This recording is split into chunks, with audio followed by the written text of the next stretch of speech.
जिसका में दम नहीं है वो अपने से लोग पे दम है, बताओ है ना। कहते हैं कि जिंदगी जीना हो तो मस्त है जिंदगी।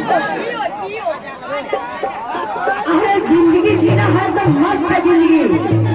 अगर खुश रह के गुजारो तो मस्त है जिंदगी। अगर दुखी रह के गुजारो तो बेस्तीरी है जिंदगी। कहिए तो झूठे भैया नहीं ना। कहते हैं कि बाप के धन बुरा देवे ओकरा फुटानी कहा जाला, जब पानी लग गए बाबुआनी कहा जाला, वही बाबुआनी है भैया।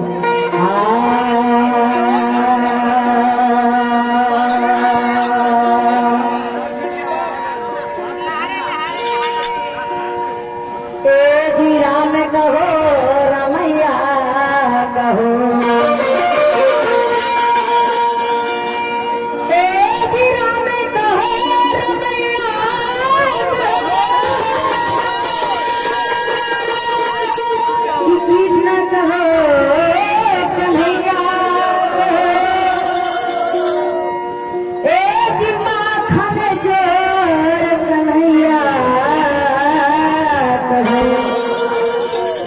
बांसुरी के बजवैया कहो,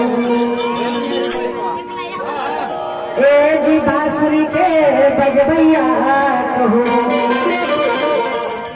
ए जी बांसुरी के बजवैया कहो, कि सृष्टि के रचवैया कहो।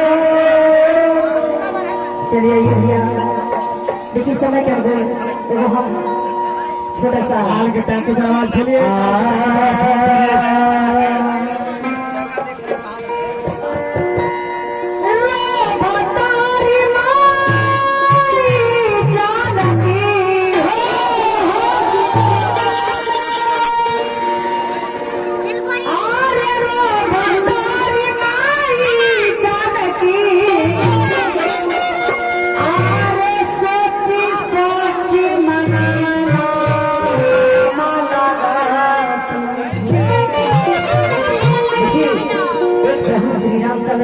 एक धोबी के ढोला पर माता सीता के वही जंगल में घर से निकाल रहे हैं भैया। एक धोबी के पास टहला पर कैसे चले गए हाँ भैया।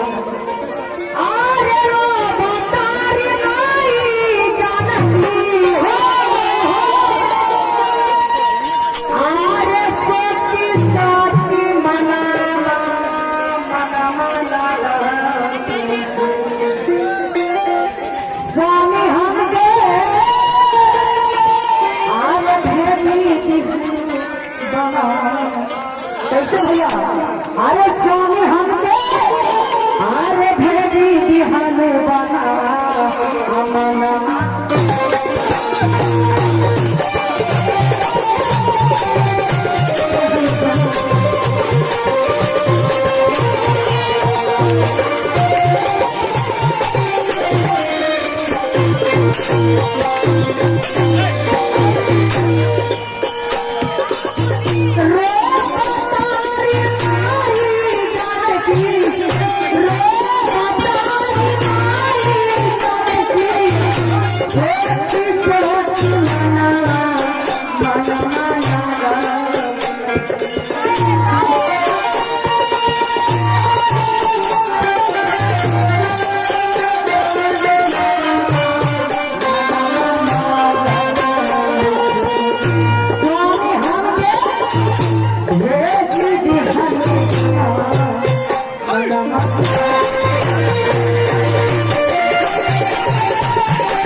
आई बैसरे मान में देई दिहानी